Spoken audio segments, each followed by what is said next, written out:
देखिएगा, पहली वीडियो में मैं बताया था ना, फिर मैं आपको बता रहा हूँ। ये वेरी वेरी इंपॉर्टेंट क्वेश्चन है, कई बार ये एग्जाम में दोहराया भी गया है। संक्रामक रोग, ध्यान दीजिएगा, संक्रामक रोग किसे कहते हैं।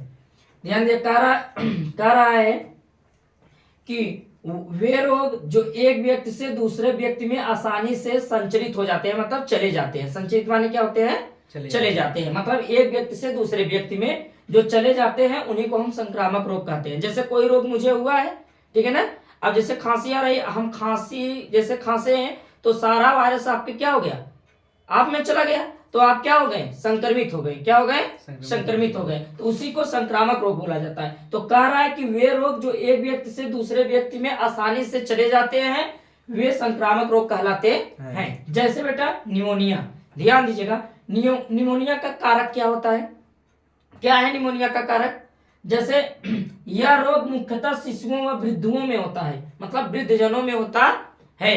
किसमें होता है, या तो शिशु में हो जाए या तो कौन कैसे किस में हो जाए, वृद्ध में हो जाए। समझ में आ रहा है नहीं आ रहा है।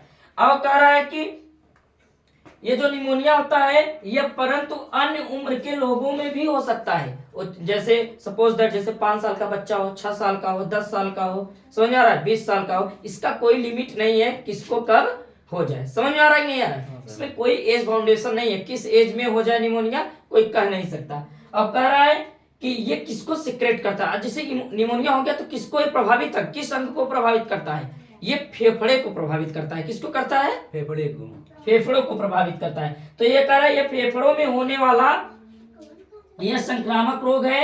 अब किसके कारण निमोनिया होता है, स्ट्रेप्टोकोकस निम्नोआई के कारण होता है। जो स्ट्रेप्टोकोकस निम्नोआई है उन्हीं के कारण होता है। तो यह जो हमारा निमोनिया होता है ये सिक्रेट किसको करता है, फेफड़ा को सिक्रेट करता है। किसको प्रभावित करता है, फेफड़ा को, फेफड़ा। जैसे कहा जाता है टाइफाइड किसको प्रभावित करता है, पैंक्रियाज, अग्न्याशय को।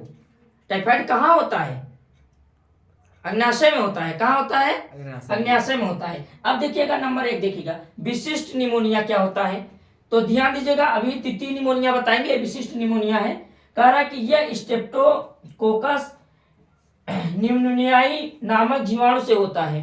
किससे होता है, स्ट्रेप्टोकोकस से होता है। ये निमोनिया ही होता है। यह रोग सामान्य श्वसन तंत्र वाले व्यक्तियों में होता है। किसमें होता है, श्वसन तंत्र वाला जो व्यक्ति होता है उसी में ये रोग होता है, विशिष्ट निमोनिया। लेकिन ये प्रभावित किसको करेगा, किस अंग को, फेफड़ा को ही प्रभावित कर सकता है, जिसमें हमें सांस लेने में क्या होगी, तकलीफ होगी, सांस फूलेगा। समझ में आया, इसके सिम्टम्स होते हैं। ठीक है, समझ में आ रहा है ना। हाँ सर।